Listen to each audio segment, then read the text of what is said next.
sol escureceu quando Jesus morreu em agonia lá naquela cruz. Então foi colocado na tumba de José. Pensaram que agora era o fim, mas ao terceiro dia tudo então mudou. Ao Maria perceber que aquele era Jesus vivo para nos libertar, vivo para nos resgatar, para restaurar os corações, do pecado nos salvar, vivo para nos levar ao lar.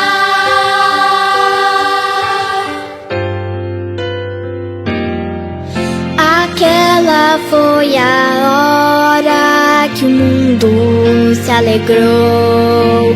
Nasceu a esperança para nós. Os pregos em suas mãos revelam seu amor por cada alma que ele se entregou. E ele voltará e aos mortos chamará, ao som da sua voz todo ser adorará, vivo para nos libertar, vivo para nos resgatar, para restaurar os corações, do pecado nos salvar, vivo para nos levar ao lar.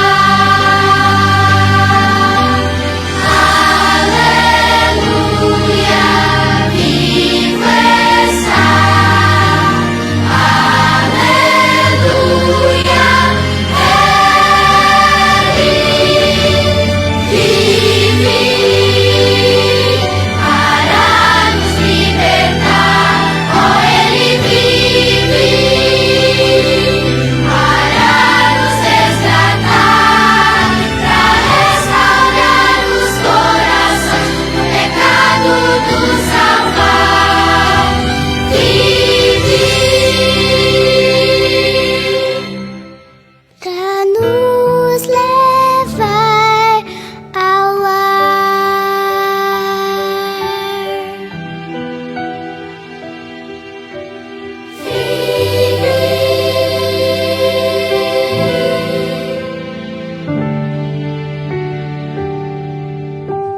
Feliz sábado a todos os irmãos, que todos tenham uma boa noite.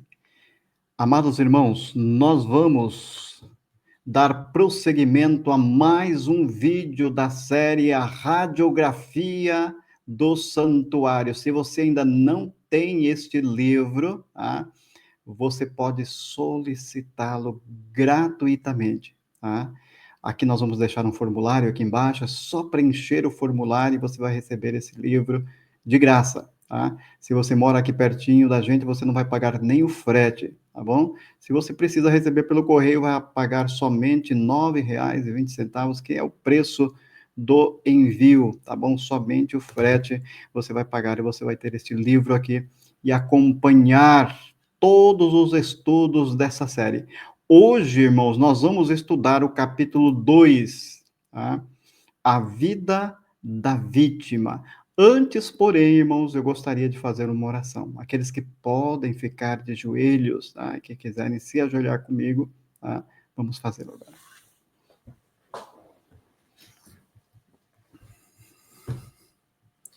Querido e bondoso Pai que estás nos céus, louvado, exaltado e glorificado seja o teu santo e bendito nome. Por favor, meu Deus, nós te imploramos a tua presença aqui em nosso meio, para que nós possamos, meu Deus, com a mente clara, com a mente desobstruída, entendermos a tua palavra. Derrama o teu Espírito sobre mim, que eu vou transmitir agora a tua palavra. Derrama o teu Espírito sobre cada ouvinte nesta hora, Senhor. Neste momento que vão estar assistindo este vídeo, que o teu Espírito Santo possa iluminar a mente de todos, meu Deus, para compreendermos, para entendermos a tua palavra e guardarmos no nosso coração. Te pedimos em nome e por amor de Jesus. Amém.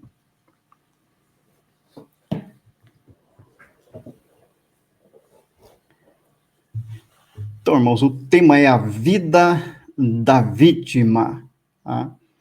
Nós estudamos, irmãos, no capítulo passado, aqueles que não assistiram, nós temos uma playlist, tá? É só você procurar aqui no nosso canal, nós vamos deixar também na descrição aqui o link do vídeo passado, que é o vídeo de número 1, tá? Nós estudamos o capítulo 1 no vídeo passado, e você pode acompanhar para não perder aí o fio da meada, tá bom?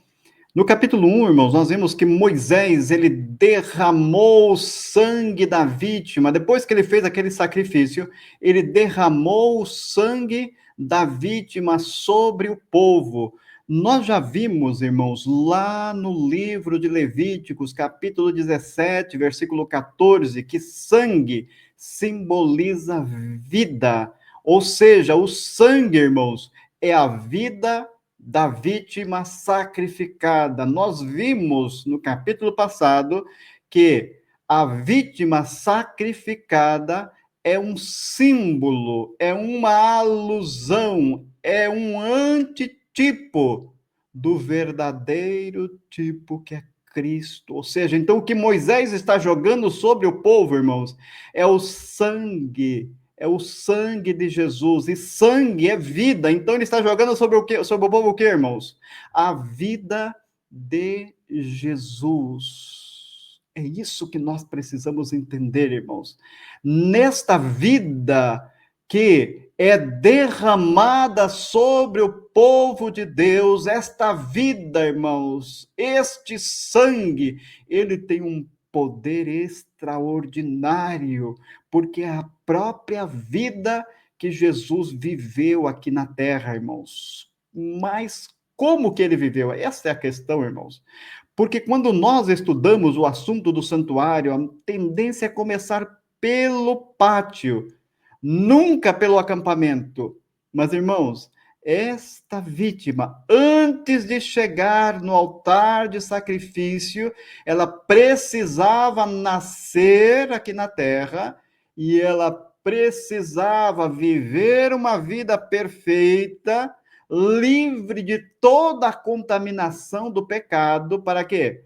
Para que ela pudesse ser aceita como uma vítima, tá? Lá no ritual do santuário, tá?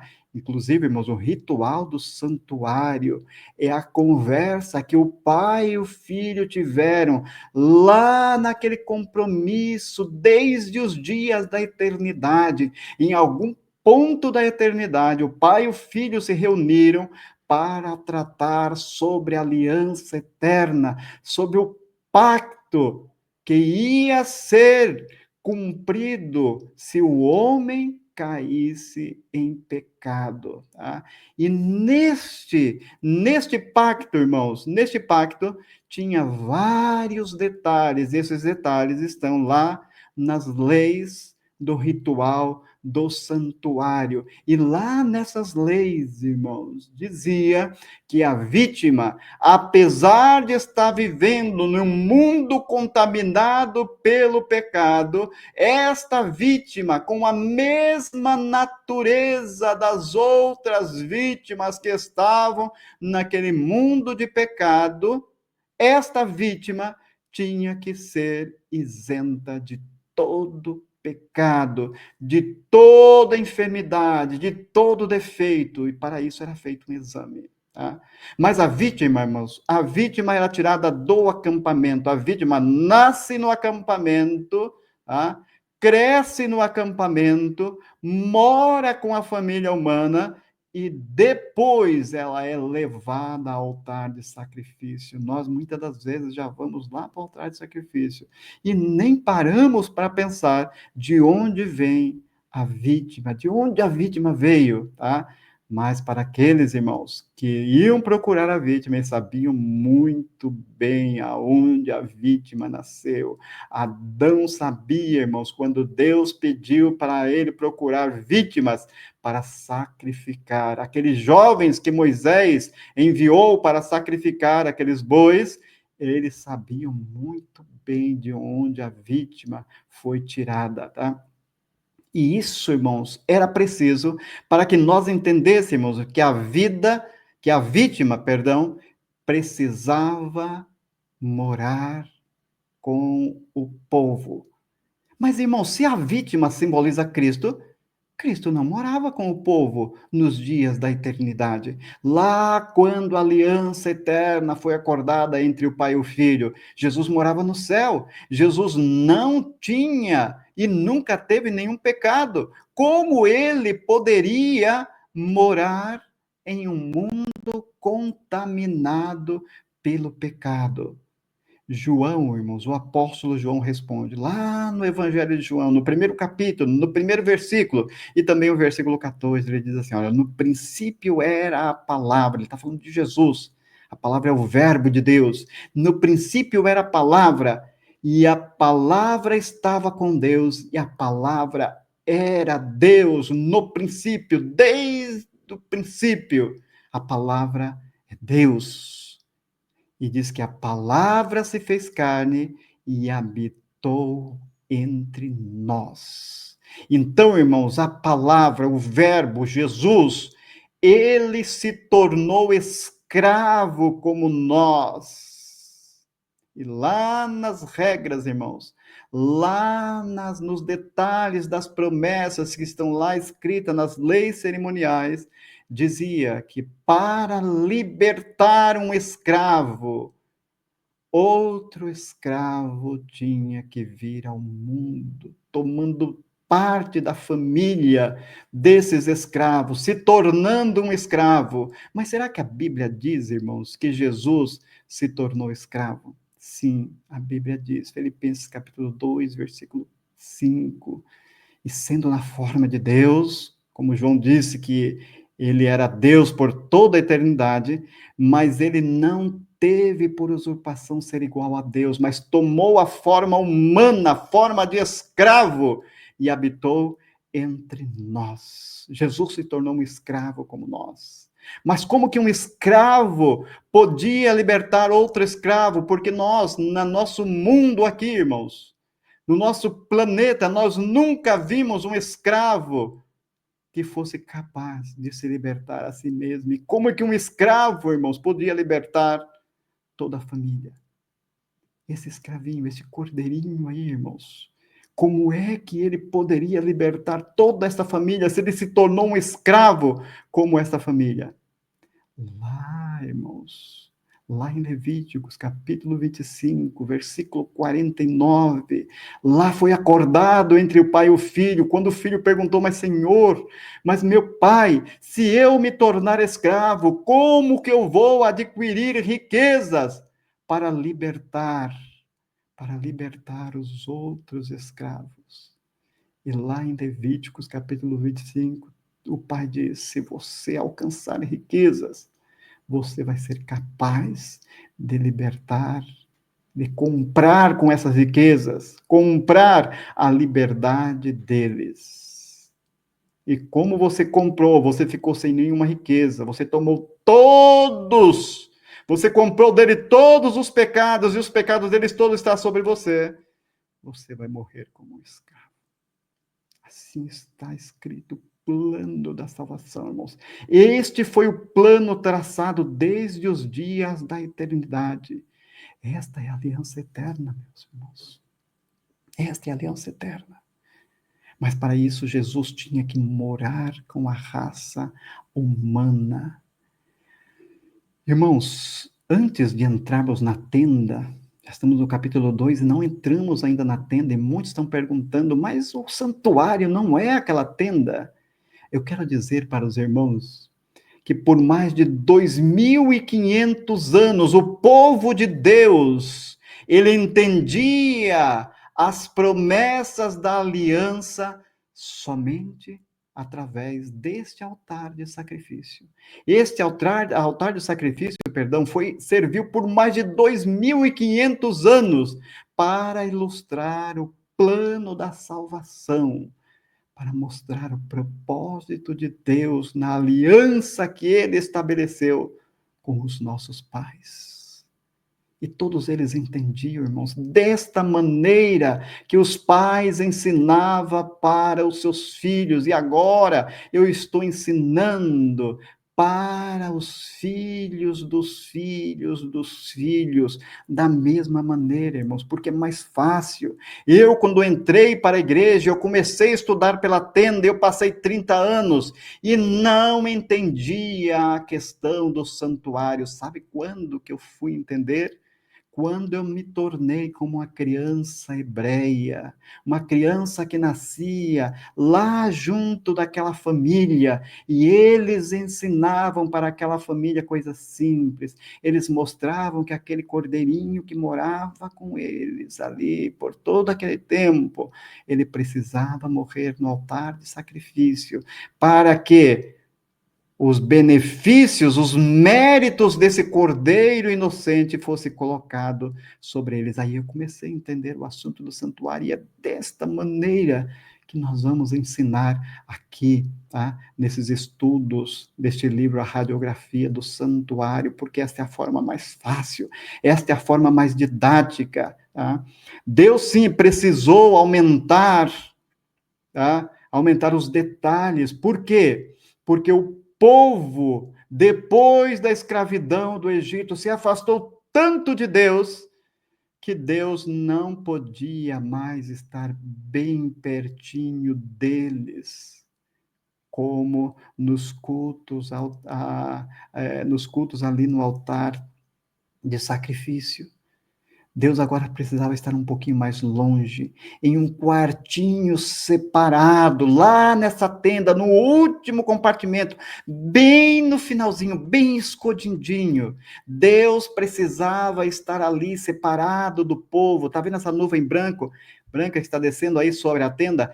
Esta nuvem é a presença de Deus descendo ali para o seu quartinho, é como se fosse um quarto de hotel separado do povo, para não matar o povo, porque o povo estava entregue aos seus deleites, aos seus prazeres, ao seu orgulho, à sua concupiscência, e Deus precisava estar um pouquinho afastado dele, mas Deus de todas as maneiras queria, ainda que longe, mas estar mais perto deles. Foi por isso que Deus habitava assim nesse quartinho aí.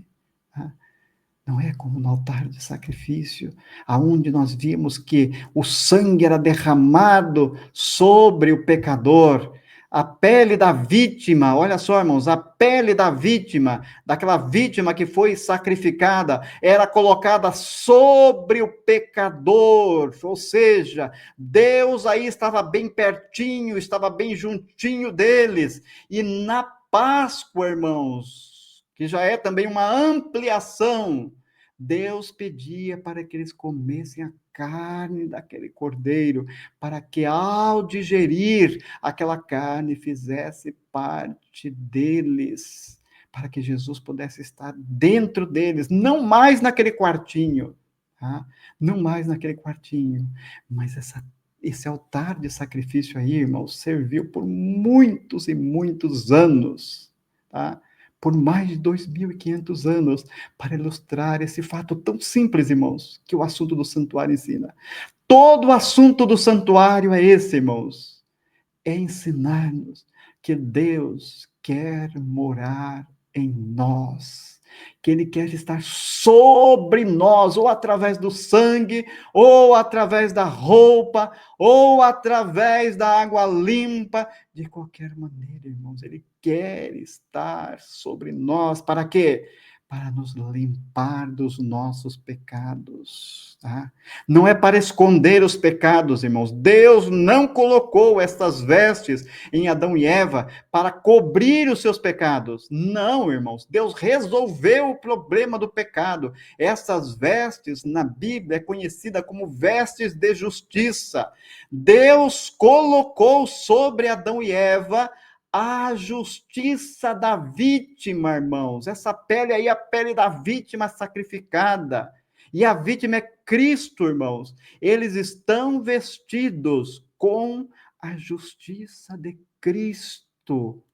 E de agora em diante, agora, irmãos, Deus vai prepará-los para também morrer neste altar de sacrifício. Este é o plano do santuário. Nós vamos ver isso com detalhes, irmãos.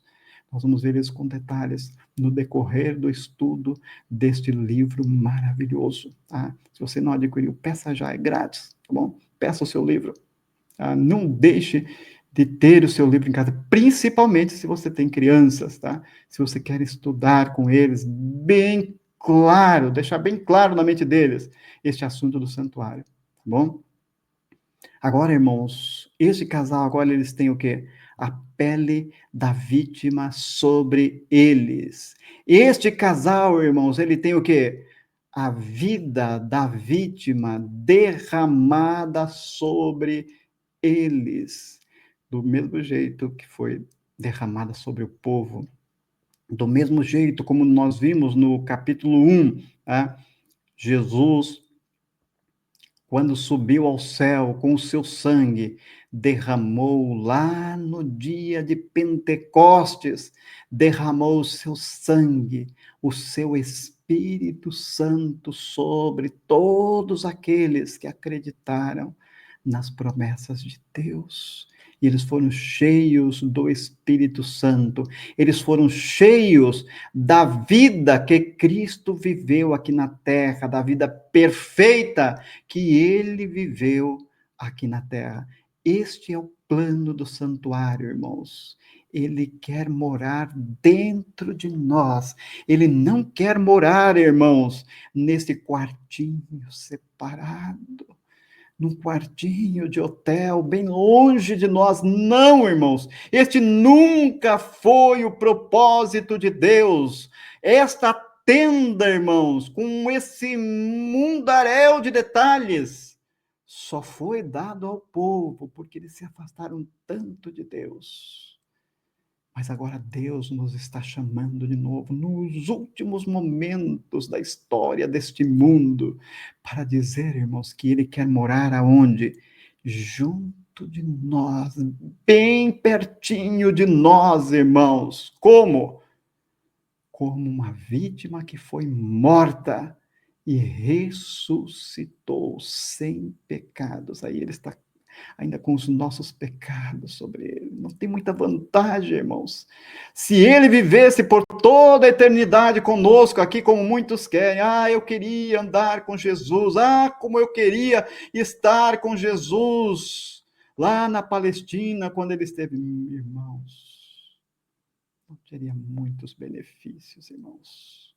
Ele está aí com a família, juntinho, é um consolo, é uma palavra de consolo, irmãos, mas ele, irmãos, só resolveu o problema da família quando ele morreu com o pecado, com os pecados desta família, mostrando, irmãos, ensinando para esta família o caminho para o santuário, o caminho, irmãos, para a preparação da nossa mente, para que Cristo possa habitar totalmente em nossa mente, para que Ele possa trazer, irmãos, todos os móveis do santuário para a nossa mente, os pães, a palavra de Deus, a presença do Espírito Santo constantemente, o altar de incenso, as intercessões de Cristo diariamente, irmãos. E principalmente, irmãos, principalmente o que o que Jeremias e Paulo, e também Ezequiel no capítulo 36, Jeremias no capítulo 31, o apóstolo Paulo lá no capítulo 8, eles falam tudo a mesma coisa, irmãos, que depois daqueles dias, que dias? Quando este cordeirinho morresse, quando ele subisse para o céu com o sangue, com a sua vida vitoriosa que ele viveu aqui na terra, ele então derramaria o seu sangue sobre nós e cumpriria Jeremias capítulo 31, versículo 31 ao 34. E depois daqueles dias derramarei o meu espírito sobre todos, e eu escreverei as minhas leis no seu coração. Não fique, irmãos, só rezando, olhando para o santuário, para as figuras do santuário, olhando para aquela arca da aliança tão distante de nós. Não fique, irmãos. Por quê? Porque o propósito de Deus, irmãos, ao derramar sobre nós o seu sangue, é colocar na nossa mente as leis, o pacto, as promessas da aliança na nossa mente, irmãos. Precisamos entender essa questão, irmãos. Este é o plano do santuário, tá? Este é o plano do santuário. O apóstolo Paulo, lá no capítulo 10 de Romanos, ele diz, irmão, citando as palavras de Moisés: não diga no teu coração quem subirá ao céu, quem subirá ao lugar santo, santíssimo do santuário celestial, para trazer de lá a lei até nós. Quem vai fazer isso? Ele diz, por quê, irmãos? Porque a lei está bem pertinho de nós, a palavra Cristo, ela está bem pertinho de nós. Por quê? Porque ela foi derramada sobre nós no dia de Pentecostes, ela está sendo derramada cotidianamente sobre nós. Deuteronômio capítulo 32, versículo 2, goteje a tua palavra, a tua lei, goteje as palavras da aliança continuamente sobre nós como a chuva. Nós todos os dias, irmãos, precisamos receber essa chuva, esta palavra sendo implantada no nosso coração. Este é o propósito do santuário, irmãos. Eu quero encerrar por aqui, tá? E no capítulo 3, nós vamos esmiuçar mais essa questão, irmãos. Tá? Quero fazer uma oração com vocês para nós encerrarmos.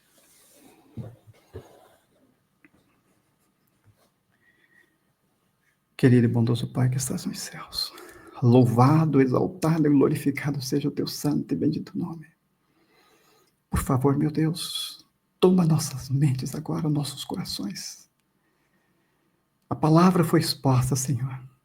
Com o teu Espírito Santo, o Senhor me iluminou para que eu pudesse falar as tuas palavras. As palavras já estão aí nos corações, bem pertinho de cada um. Agora, se não for o teu Espírito Santo, meu Deus, em cada mente, em cada coração, guiando, iluminando, explicando, detalhando esta palavra, o trabalho, meu Deus, não vai ser completo. Por isso eu te imploro, meu Deus, derrama o teu Espírito Santo sobre todos os que estão assistindo este vídeo, para que eles possam compreender, meu Deus, esse assunto tão simples, mas que o inimigo complicou tanto. Nós te pedimos em nome e por amor de Jesus. Amém.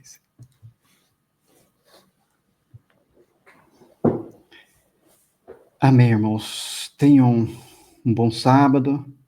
Que o Senhor possa abençoá-los. Compartilhe esse vídeo, viu, irmãos? Compartilhe nos seus grupos, nas suas igrejas. Compartilhe o formulário com quem você quiser. Quem você vê que tem interesse de estudar este assunto, compartilhe o formulário para que eles possam ter acesso a este livro e também a esses vídeos.